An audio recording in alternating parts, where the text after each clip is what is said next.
Brandon Bernier, Roselle, New Jersey, born and raised my entire life in Roselle. I have a few questions, obviously, about the mind and body complex and the ordinance on introduction tonight.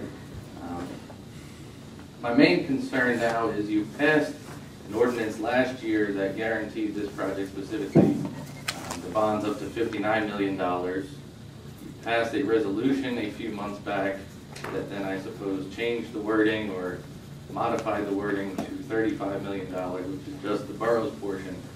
But that ordinance from a year ago still exists. That $59 million, I don't believe a resolution can change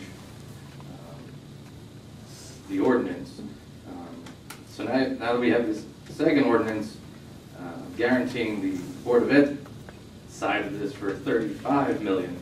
So now in my mind, are we guaranteeing a project up to $83 million from what I see?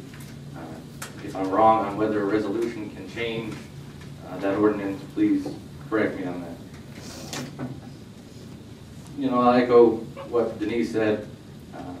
At a previous meeting, Chairman, you told me that nothing was going to happen until this litigation was settled. That litigation is not settled, as Denise mentioned. So some clarification on why this is being done, why it needed an executive session at this meeting rather than, you know, going through the previous workshop and normal order to kind of be put out into the public that this was going to happen tonight rather than an executive session and immediately getting added to the agenda. You know, it's been known that this would need to happen for months, that the borough side was guaranteed, that the Board of Ed side would eventually need to be guaranteed. Why an immediate rush today? But mainly, you know, I'm not going to ask you to vote no on this at the next meeting.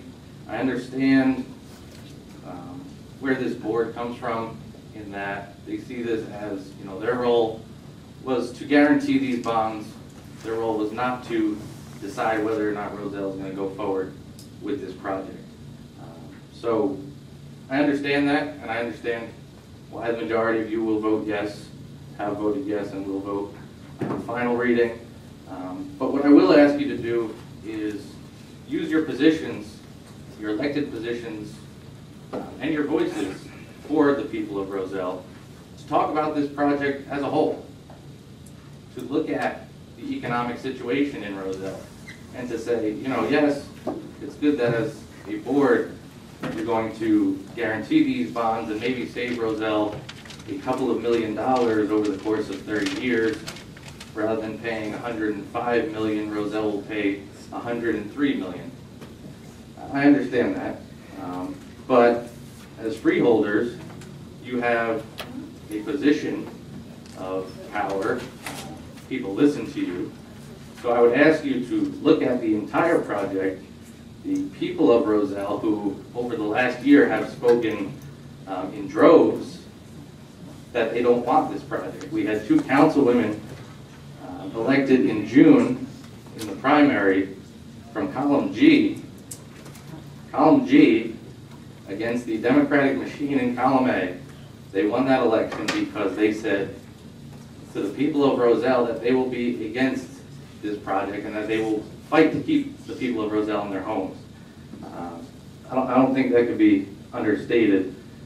And then just in November, we had 3 candidates sweep the Board of Education election, running on a platform entirely based on saying no to this project. So the people of Roselle have spoken over the last year. I know you guys watch elections. You're elected officials. You look at the numbers. The people of Roselle have spoken. So I agree that it's good to save Roselle money if this project does go forward, but you also have an obligation to speak out for the residents of Roselle who have come here and asked you to speak for us and, you know, look at the entirety of this project and say, maybe this isn't a great time in Roselle's economic lifetime to go forward with this. So that's what I'm asking for you to do. Not to... Thank you. I'm sorry, your time is up. Thank you.